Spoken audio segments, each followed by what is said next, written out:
So hello दोस्तों, स्वागत है आप सभी का एक नए वीडियो में। उत्तर प्रदेश की कुछ खास खबरें हैं जो आपके साथ शेयर करेंगे, चाहे वो दिव्यांगों को सरकारी योजनाओं का लाभ देगी योगी सरकार इसके बारे में हो, या फिर फ्री की रेवड़ी पर तमिलनाडु के मंत्री ने पीएम मोदी पर कसा हो तंज, इसके बारे में जानेंगे। वहीं पर जोमेटो के विज्ञापन में ऋतिक के महाकाल पर बवाल हुआ है, ऐड बंद करने की मांग हो रही है, और टीचर रिक्वायरमेंट से लेकर कानपुर में धारा 144 लागू होने तक सब कुछ एक एक खबरें हैं जो जानेंगे इस वीडियो में। साथ ही उत्तर प्रदेश में 40 जिलों में भारी बारिश का अलर्ट जारी हुआ है, येलो अलर्ट जारी है, आपके जिले का नाम भी हम बताएंगे। वहीं पर देश दुनिया की सभी बड़ी खबरें हैं, जानेंगे इस वीडियो में, अंत तक बने रहिएगा। चलिए शुरू करते हैं।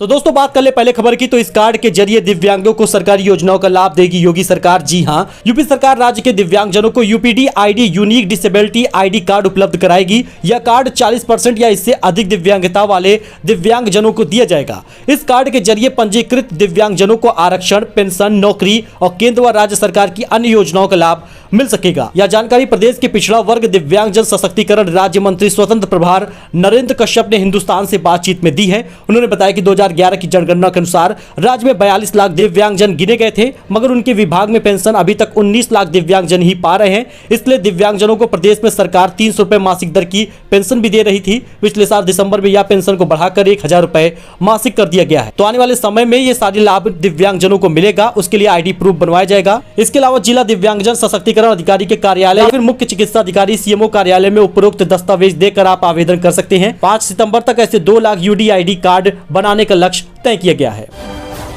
अच्छा, तमिलनाडु के मंत्री ने पीएम मोदी पर कसा है तंज। जी हां, उन्होंने कहा है वो बांटे तो भगवान, हमें किया जा रहा है परेशान। मुफ्त रेवड़ी पर तमिलनाडु के मंत्री पीएम मोदी पर कसा है तंज। दरअसल आपको बता दें, मुफ्त रेवड़ी पर प्रधानमंत्री नरेंद्र मोदी के बयान को लेकर देश में सियासत थमने का नाम नहीं ले रही। तमिलनाडु के मंत्री पलानीवेल त्यागराजन ने इस मामले में भाजपा को फटकार लगाई है और पूछा है कि क्या राज्यों में मुफ्त सुविधाएं भगवान के हाथ से उतरती है। पीएम मोदी पर सीधा हमला बोलते हुए उन्होंने कहा कि कोई सवाल नहीं कर सकता क्योंकि यह सीधे भगवान के हाथ से उतरता है। अगर कोई और देता तो वे कहते नहीं, यह एक बुरा फ्रीबी है। जी हां, चुनाव में मुफ्त रेवड़ी को लेकर भाजपा और विपक्ष के बीच बड़ी राजनीतिक लड़ाई के बीच तमिलनाडु के वित्त मंत्री पलानीवेल त्यागराजन ने एनडीटीवी से बात की। उन्होंने कहा फ्रीबी की धारणा बहुत खराब परिभाषित है। एक आदमी का फ्रीबी दूसरे आदमी का जरूरी सामाजिक खर्च है, ये गलत है।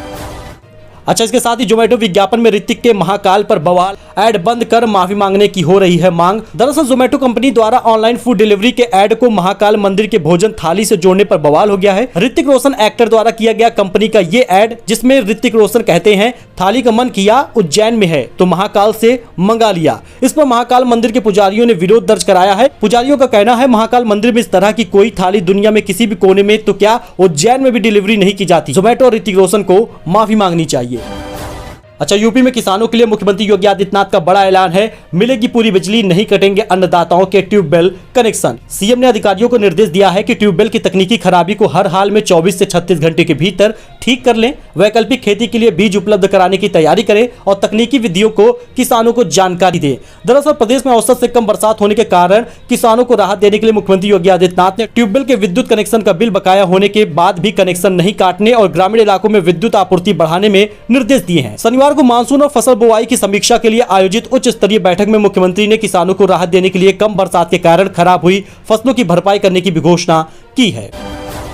इसके साथ ही यूपी टीचर रिक्वायरमेंट है, अटल आवासीय स्कूलों में जल्द होगी हजारों पदों पर भर्तियां। मुख्यमंत्री योगी आदित्यनाथ ने प्रस्ताव मंजूर किया है। यूपी टीचर रिक्वायरमेंट का अगर आप इंतजार कर रहे थे तो प्रदेश के अटल आवासीय विद्यालयों में जल्द हजारों भर्तियां होंगी। इनमें से 810 स्थायी नियुक्तियां होंगी, जिसमें प्रधानाचार्य, प्रशासनिक अधिकारी और शिक्षकों के पद शामिल हैं। बाकी तमाम पदों पर बहाली आउटसोर्सिंग के माध्यम से की जाएगी। राज्य सरकार ने इन पदों को स्वीकृति दे दी है। राज्य सरकार नवोदय विद्यालयों की तर्ज पर प्रदेश के हर मंडल में अटल आवासीय विद्यालय खोलने जा रही है। इनमें से अधिकांश स्कूलों में निर्माण सहित अन्य काम पूरे होने वाले हैं। इन स्कूलों में श्रम विभाग के पंजीकृत श्रमिकों के बच्चों को मुफ्त शिक्षा मिलेगी।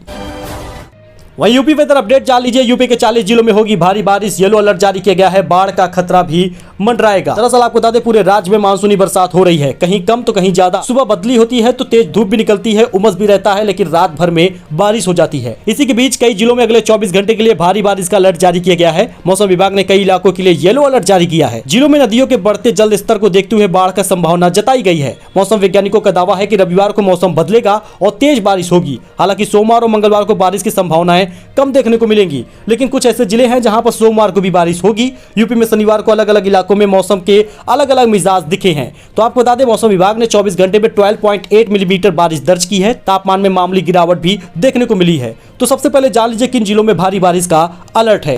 तो आप यहाँ पे देख सकते हैं, जालौन, हमीरपुर, महोबा, झांसी, ललितपुर, बांदा, चित्रकूट, प्रयागराज, सोनभद्र, मिर्जापुर, चंदौली, फतेहपुर, वाराणसी, SR नगर, सहारनपुर, शामली, मुजफ्फरनगर, बिजनौर, मुरादाबाद, रामपुर, बरेली, पीलीभीत, शाहजहांपुर, प्रतापगढ़, जौनपुर, गाजीपुर, आजमगढ़, मऊ, बलिया, देवरिया, गोरखपुर, SK नगर, बस्ती, कुशीनगर, महराजगंज, सिद्धार्थनगर, गोंडा, बलरामपुर, श्रावस्ती, बहराइच, लखीमपुर खीरी, सीतापुर, हरदोई, फर्रुखाबाद, कन्नौज, नोएडा, गाजियाबाद, हापुड़, मेरठ, अलीगढ़, बुलंदशहर, कानपुर नगर, कानपुर देहात, उन्नाव, लखनऊ, बाराबंकी, रायबरेली, अमेठी, सुल्तानपुर, अयोध्या, अंबेडकर नगर, गौतम बुद्ध नगर, मथुरा, हाथरस, कासगंज, एटा, आगरा, फिरोजाबाद, मैनपुरी, इटावा और औरैया, इन सभी 40 जिलों में भारी बारिश का अलर्ट जारी किया गया है। कुछ में कम, कुछ में ज्यादा हो सकता है, लेकिन भारी बारिश इन सभी जिलों के लिए अलर्ट किया गया है। मैंने आपको बताया था कि कोरोना के बढ़ते मामलों के चलते सीएम योगी एक बड़ा निर्देश और आदेश जारी कर सकते हैं। इस बीच कानपुर से भी एक बड़ी खबर सामने आई है कि यूपी के कानपुर जिले में, जी हां, कोरोना की वजह से धारा 144 लागू किया गया है। आपको बता दें, नई दुनिया वेबसाइट पर भी आपको जानकारी मिल जाएगी। 3 घंटे पहले ही अपडेट आया है और यहीं पे आपको जानकारी इसमें भी ये मिल जाती है कि आज तक पर भी 12 घंटे पहले ही ये अपडेट आ चुका है कि कानपुर में 1 महीने के लिए धारा 144 कोरोना के बढ़ते मामलों के चलते ये फैसला हुआ है। तो आपको हम पूरी डिटेल दे देते हैं कि आखिर इसमें क्या जानकारी दी गई है और क्यों कोरोना की वजह से एक बार फिर से धारा 144 लागू किया गया है। तो कानपुर में धारा 144 लागू किया गया है। कोरोना मरीजों की बढ़ती संख्या को देखते हुए प्रशासन का यह सख्त फैसला है। आप यहाँ पे टाइटल देख सकते हैं, पूरी गाइडलाइन क्या है आपको हम समझा देते हैं। कानपुर में अगर आप रहते हैं तो कमेंट करके जरूर बताइएगा। तो कोरोना महामारी का खतरा कम नहीं हुआ है और ताजा खबर उत्तर प्रदेश के कानपुर से है। जी हां, बढ़ते संक्रमण को देखते हुए प्रशासन ने धारा 144 लागू कर दी है। कानून तोड़ने वालों पर सख्ती की जाएगी। और आपको बता दें, जानकारी के मुताबिक कोरोना वायरस के मामलों में बढ़ती संख्या को देखते हुए यूपी में सार्वजनिक स्थानों पर लोगों के इकट्ठा होने पर रोक लगा दी गई है। अधिकारियों ने कहा कि विभिन्न आगामी परीक्षाओं, त्योहारों का ध्यान में रखते हुए धारा 144 लागू की गई है। यानी यहाँ पे एक लाइन जो सामने आ रही है कि अधिकारियों ने कहा है कि सिर्फ आगामी परीक्षाओं, त्योहारों को ध्यान में रखते हुए धारा 144 लागू की गई है। वहीं पर अन्य वेबसाइट में कोरोना को भी इसका कारण बताया जा रहा है। कानपुर में धारा 144 लागू की गई है। एक बार में 4 से 5 से ज्यादा लोगों को इकट्ठा होने पर पाबंदी है। पुलिस आयुक्त की अनुमति के बिना सार्वजनिक स्थानों पर 5 से अधिक लोग एकत्रित नहीं हो सकेंगे। इसके साथ ही बिना अनुमति के आप कोई जुलूस नहीं निकाल सकेंगे। धारा 144 उल्लंघन करने वालों पर भारतीय दंड संहिता यानी IPC की धारा 188 के तहत दंडित भी किया जाएगा। यानी आप अगर कानपुर के हैं तो थोड़ा सा संभल कर, और साथ ही अगर आप उत्तर प्रदेश के किसी अन्य जिले से आते हैं तो क्या उत्तर प्रदेश के अन्य जिलों में भी इसी प्रकार से धारा 144 लागू होगा या नहीं, कमेंट करके जरूर बताइए। तो ये एक अपडेट था जो अन्य वेबसाइट पर भी जानकारी दी गई है। तो धारा 144 कोरोना की वजह से, त्योहारों की वजह से, परीक्षाओं की वजह से लगा दिया गया है कानपुर में। सबसे पहले जान लीजिए, शराब घोटाले में हो सकती है ईडी की एंट्री। सीबीआई ने ईडी से साझा किया है केस डिटेल। शराब घोटाले में जल्द ईडी की एंट्री हो सकती है। ईडी से सीबीआई ने केस की जानकारियां साझा की हैं। ईडी कंपनियों के जरिए हुई मनी ट्रांजैक्शन को खंगाल रही है। ईडी जल्द PMLA के तहत कार्रवाई शुरू कर सकती है। वहीं सीएम योगी ने किया कल्याण सिंह की मूर्ति का अनावरण। जी हां, लखनऊ में सीएम योगी ने कल्याण सिंह की मूर्ति का Kalyan Singh super specialist cancer संस्थान में अनावरण किया। वहीं गेटवे ऑफ इंडिया के पर्यटकों के लिए बंद किया गया है। जी हां, सुरक्षा के तहत गेटवे ऑफ इंडिया के पर्यटकों के लिए बंद किया गया है। किसी को भी अंदर जाने की इजाजत नहीं है। इसे कल बंद कर दिया गया था, हालांकि बाहर से इसको देख सकते हैं। वहीं रोज सुबह उठकर सीबीआई ईडी का खेल शुरू कर देते हैं। ऐसे देश कैसे तरक्की करेगा, ये बोले हैं केजरीवाल। जी हां, आप यहाँ पे अरविंद केजरीवाल का ट्वीट देख सकते हैं, जिसमें इन्होंने कहा है कि ऐसे समय जब हम आम इंसान महंगाई से जूझ रहे हैं, करोड़ों की संख्या में युवा बेरोजगार हैं, केंद्र सरकार को सभी राज्य सरकारों के साथ मिलकर बेरोजगारी और महंगाई से लड़ना चाहिए। उसके बजाय ये पूरे देश से लड़ रहे हैं। रोज सुबह उठकर सीबीआई ईडी का खेल शुरू हो जाता है। ऐसे देश कैसे तरक्की करेगा। अच्छा, वहीं मनीष सिसोदिया का भी एक बड़ा ट्वीट आया है। उन्होंने कहा, मैं खुलेआम दिल्ली में घूम रहा हूं, बताइए कहां आना है।